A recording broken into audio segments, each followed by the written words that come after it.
Voilà, alors je vais faire un petit aperçu de l'interface de Photoshop. Alors il se trouve que le mien est en anglais, mais je ferai autant que possible la traduction de l'anglais vers le français. Alors, donc vous avez un ensemble d'éléments sur Photoshop qui sont répartis de manière assez pratique.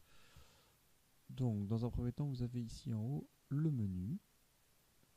Voilà, les menus.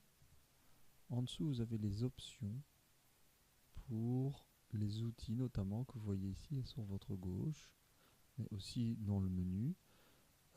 Ces options ici changent à mesure que vous sélectionnez l'un ou l'autre outil. Donc les outils sont voilà, dans cette barre d'outils, répartis par groupe. Je peux ici, voilà. Alors à l'époque il y avait une séparation, je vois qu'il n'y en a plus. En fait les outils sont répartis par type d'outils. Traditionnellement ici ce sont les outils de sélection, de rognage, sélection de la couleur. Ensuite, ce seront plutôt les outils de dessin et de peinture. Donc vous avez ici plutôt les tampons, pinceaux, encore un tampon, tampon d'historique, etc.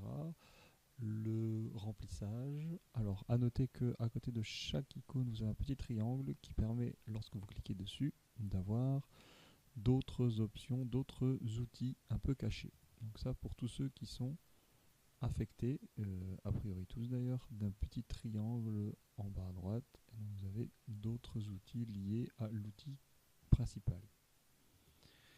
Voilà, on descend, encore ici des outils de modification d'image. Ici des outils de vectorisation, là la plume, le texte, la sélection des vecteurs, des formes vectorielles. Ça, ce sont plutôt des outils de modification de l'interface, enfin du comportement de votre travail, de votre dessin, donc le zoom ou la rotation de l'espace de travail. Alors, ensuite, oui, ça c'est vous pouvez éditer la barre d'outils, ça dépend quelle version de Photoshop vous avez, donc vous pouvez modifier les outils.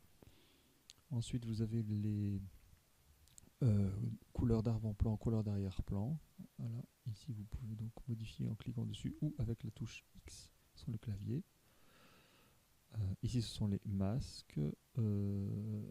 Et ça, ce sont, voilà, ici en l'occurrence, je n'ai qu'un sur un écran, mais on peut interférer aussi sur le type d'écran. Alors, sur votre droite, vous avez les palettes. Voilà, les palettes qui peuvent être appelées via le menu fenêtre. Donc ici Windows. Donc là, vous choisissez la palette qui vous intéresse. Donc elles sont toutes détachables, toutes ces palettes. De façon à configurer comme vous voulez votre interface. Vous pouvez prendre la palette, la mettre soit avec un ensemble de palettes, soit ici en réserve sur la barre d'outils qui permet d'appeler alors la palette comme vous le voulez. Donc ça, vous réglez ça un petit peu comme vous le souhaitez.